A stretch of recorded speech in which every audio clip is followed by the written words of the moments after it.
দোকান থেকে তো কত কিছুই কিনে খাই, যদি একটু নিজেরা বাসায় বানিয়ে নিতে পারি সেই জিনিসটা কিন্তু খেতেও অনেক মজা হয় আর সেটা পুষ্টিকরও কিন্তু অনেক বেশি থাকে। তো আসসালামু আলাইকুম, আজকে চলে আসছি আপনাদের সাথে আমি আলফিশাস টুকটাক পেজে আলফিশার আম্মু আপনাদের সাথে গুঁড়ো দুধের রসমালাই রেসিপি নিয়ে চলে আসছি। একদম পারফেক্ট একটা রেসিপি নিয়ে আসছি। তো এই তো এখানে আমি 2 কাপ পরিমাণ গুঁড়ো দুধ নিয়েছি আর নিয়েছি কর্নফ্লাওয়ার নিয়েছি 2 টেবিল চামচ আর নেব হচ্ছে ঘি। আগে সর্বপ্রথমে আমি যে কর্নফ্লাওয়ারটার গুঁড়ো দুধটা নিয়েছি সেটাকে খুব ভালোভাবে মিক্স করে নিব, একদম দুইটা একসাথে ভালোভাবে মিক্স করে তারপর ঘি অ্যাড করব। ঘিটা আমি এখানে একটু বেশি দিয়েছি, কারণটা সেটা আপনারা পরে এই ভিডিওতে জানতে পারবেন। তো এই তো এখানে একটা ডিম দিয়ে নিব। আপনারা যদি 4 কাপ গুঁড়ো দুধ দেন তাহলে অবশ্যই 2টা ডিম দিবেন, বা যদি আপনাদের মনে হচ্ছে যে একটু টাইট হয় তাহলে 2টা ডিম দিতে পারেন। আমার এটার জন্য একটা পারফেক্ট ছিল, আর ঘি দেওয়ার কারণে এটা আরও হয়ে গিয়েছে। তো আমি এটাকে একটু রেস্টে রেখে দিব। রেস্টে রাখবো 15 থেকে 20 মিনিটের মতন। রেস্ট করার পর সেটাকে আমি খুব ভালোভাবে আবার মুথে নেব। এটাকে একদম সুন্দরভাবে ম্যাশ করে নিয়েছি, যেন এটার ভিতরে কোনো দানা দানা না থাকে, সফট হয়ে যায় ডোটা। একদম জোরে জোরে করবেন, এখানে কোনো যত শক্তি আছে শরীরে প্রয়োগ করবেন, কোনো সমস্যা নেই। দেখেন এটা আমার ননদ করতেছিল, ওর হাত একদম মনে হচ্ছে যে ওর শরীরে যত শক্তি আছে সব শক্তি দিয়েও করেছে। আচ্ছা যাই হোক, তো এখন আমরা এটাকে সফট হয়ে গেলে তখন এরকম মিষ্টির আকারে করে নিব। আপনারা আপনাদের পছন্দ সাইজ অনুযায়ী করে নেবেন। আমরা এরকম ছোট ছোট করেছি, বাচ্চাদেরকে খাওয়াবো তার জন্য করেছি। আর এটা একজনের জন্য সারপ্রাইজ ছিল। সারপ্রাইজটা ছিল আমার ননাসের ছেলে যখন বাইরে চলে যাবে তখনকার ভিডিও এটা। তো এতদিন যাবত মেক করব করে আর করা হয়নি। তো এই তো এখন আমরা এটাকে একটু দুধ নিব। এখানে ফুল ক্রিম দুধটা নিয়ে এটাকে জাল করে নেব।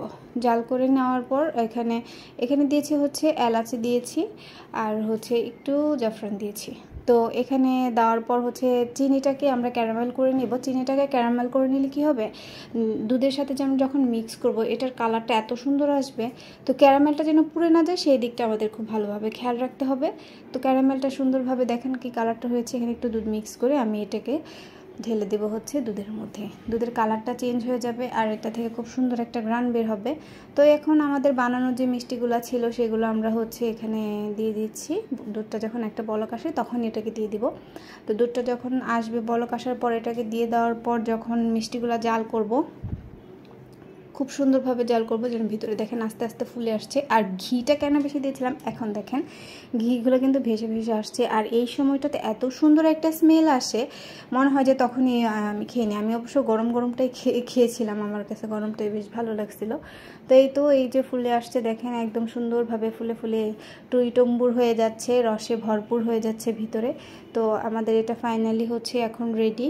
তো আমি আপনাদেরকে একটু চামচ দিয়ে উঠায় দেখালাম কেমন হয়েছে। ফুলে কিন্তু এটা ডাবল হয়ে যায়, পরে আবার অবশ্যই এটাকে একটু চুপসে যাবে।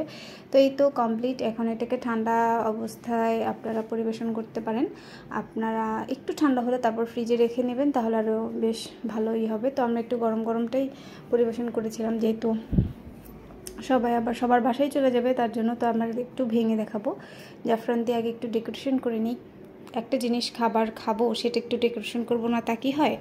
তো এই তো এখানে একটু ডেকোরেশন করে নিলাম, আপনাদের সাথে শেয়ার করছি যে ভাঙার পর এটা কতটা সফট হয়েছে। আপনি তো প্রথমেই দেখিয়েছি কেমন হয়েছে, আর কালারটা দেখেন অসাম একটা কালার আসছে।